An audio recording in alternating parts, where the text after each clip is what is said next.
Hello, everybody. This is the last session on beams. So, in this session, we will take up the design strength of unsupported beams. So, all these sessions, previous sessions, we have discussed on uh, laterally supported beams. So, today we'll take up laterally unsupported beams. You do not have any numerical problems on this as per your syllabus. So, therefore, we'll just see how to calculate the design strength of laterally unsupported beams. I'll share the content.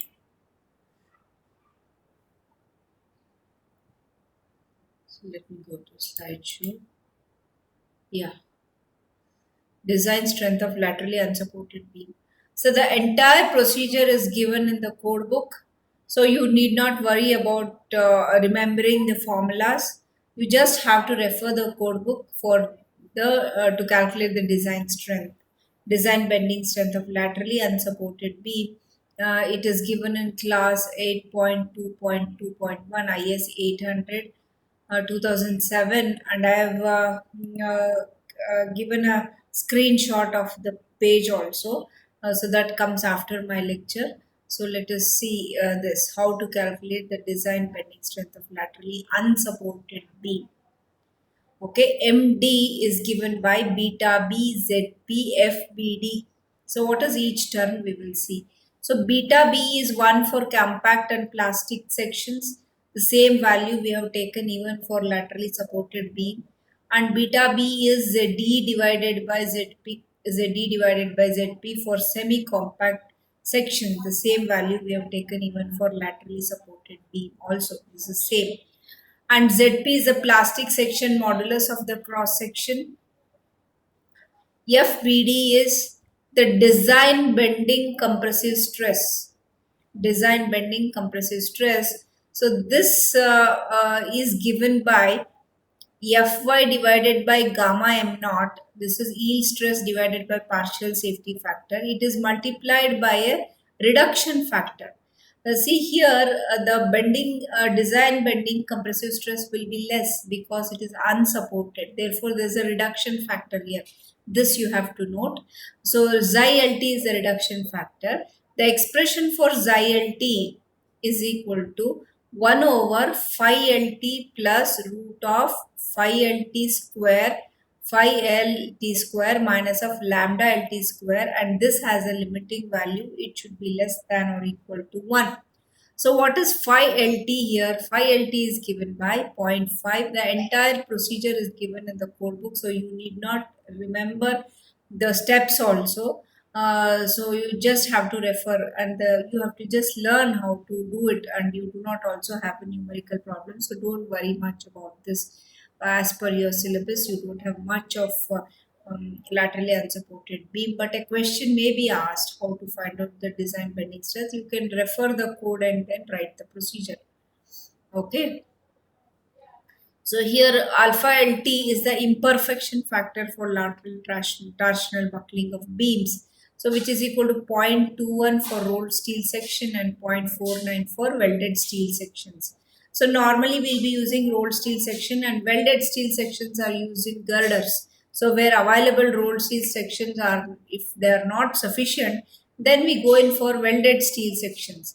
So in that case, the alpha LT value is 0.49. Alpha LT, sorry, lambda, this is alpha LT. So then lambda LT is there. Lambda LT is there. Lambda LT also is used in phi LT expression. Lambda LT is non-dimensional slenderness ratio, which is given by uh, this formula, beta B ZP Fy divided by MCR. MCR is the elastic critical buckling moment. This also has a limiting value. You have to check for the limiting value, that is 1.2 ZE section, elastic section modulus Fy divided by MCR. When MCR is known, when MCR is known. So otherwise we have another formula when FCRB is known. This will take it up later on. So we'll calculate lambda LD using this formula. And MCR is the elastic lateral critical buckling. What is this elastic lateral critical buckling moment? It is the moment at which the lateral torsional buckling takes place. See, this unsupported beams will buckle laterally, so it undergoes lateral torsional bending moment. So the moment at which this lateral torsional bending moment takes place is called as a elastic critical bending moment. That can be obtained. This is MCR. Sorry, this M is missing here.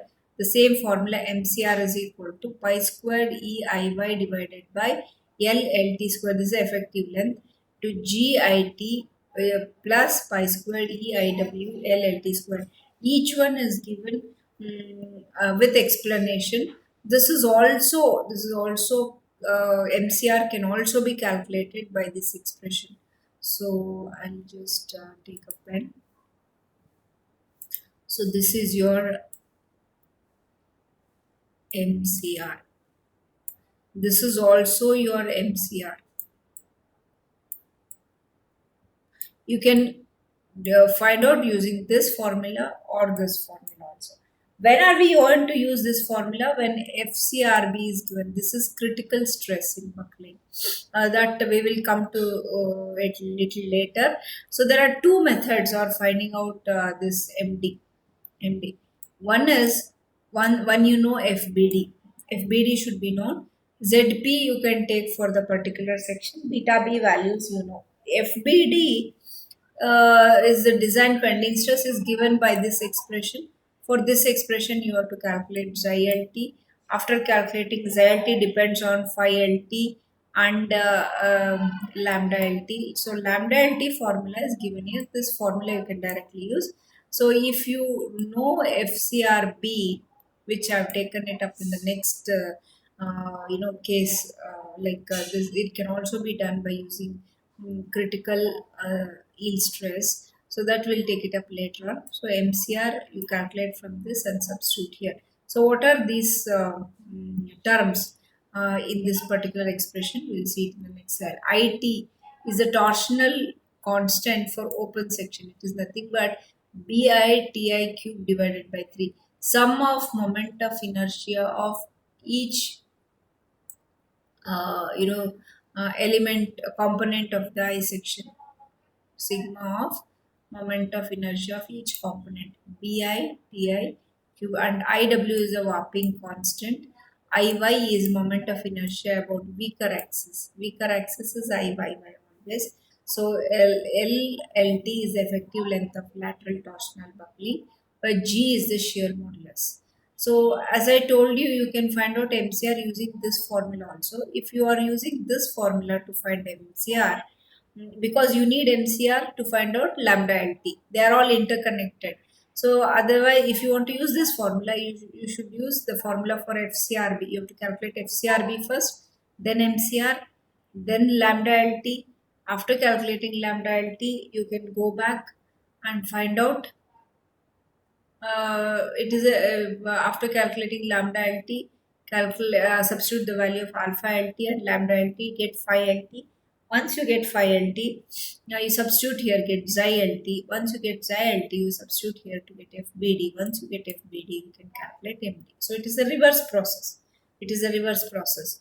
So, so in this MCR, there are two ways I told you. So if you are using this formula, FCRB formula is also given in the code book in the same class. Everything is in the same page. So FCRB, it is in page 56. So 1.1 pi square E divided by LLT square divided by RY into root of 1 plus 1 by 20. LLT is effective length. HF by TF. HF is center to center distance between the flanges. So center to center distance. This will be your HF. H is different. H is the total depth of the section. HF is center to center distance of the flanges. So HF by thickness of the flange. So that is one thing. So FCRB, if you know, use this formula. FCRB calculate using this formula. Then find out MCR. After finding out MCR, use this formula to calculate lambda LT. If you are using FCRB, use this formula to calculate lambda LT, and then substitute alpha LT for rolled steel section, or if it is a welded steel section, the value here lambda LT slenderness ratio you would have calculated phi LT, you will get substitute phi LT, you will get xi LT substitute here, you will get FBD.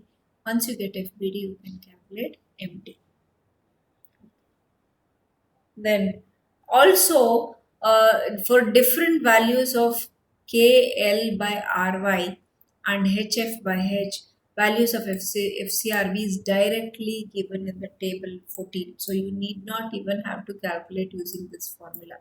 The values are given in table 14. By using the same formula, it is calculated because it depends on, you see, HF by TF and effective length The table also I've taken a screenshot and I will show you that. So for these values of FCRB value, not this formula. See, it depends upon the effective length and HF by TF. For different values of HF by TF and effective length, FCRB values are calculated and it is readily available in the table. So you can use that. So once you know FCRB and FY, if you are using FE 4 and 5, FY is 250. After knowing FCRB, you can also find, for given FY, you can also get FBD. FBD, if you know FBD, directly you can come here and calculate this. So there are so you can do it in three ways. So I'll just brief it once again. So MD is given by this formula for laterally unsupported beams. Okay. So how to calculate FBD? You have to calculate FBD. The shortest method is first find out this HF by TF ratio and effective length and use this table. This table is the table 14, the previous table. What's the other table? Oh, I have not copied the other table. I think it is in the next slide. Okay. You can refer the code book. So that is given in the table is given. So this is the other table 13. I've given in the study material. You can refer the study material and see. So therefore different values of the table is like this. For different values of take a pen. For different values of L, that is KL, effective length, and for different values of HF by TF values are given in this direction, and in this direction different values of effective length. You see the effective length value of HF, you will get the FCRB. This is table 14, I think. Yeah, it's table 14. So once you get that in table 14, in table 13 you will get FBD. You will get FBD. You see the table.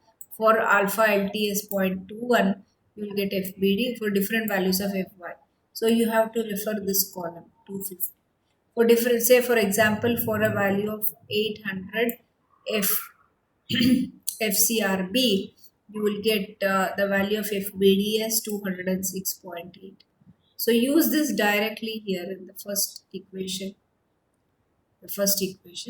So you will get MD. So that is the shortest method. Otherwise, if you want to use the formulas and calculate to get accurate values, so then you have to go through this procedure.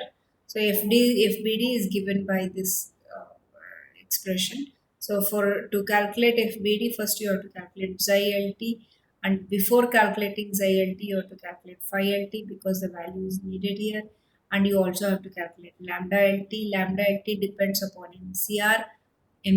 So MCR you have to use this equation. So you can use this equation for MCR or this equation. If you are using this equation, you should know FCRB. So FCRB is given from this equation, or you can refer table 14. So this is the procedure for calculating the design strength of laterally unsupported beam. So you refer the study material and the code book for this. So thank you.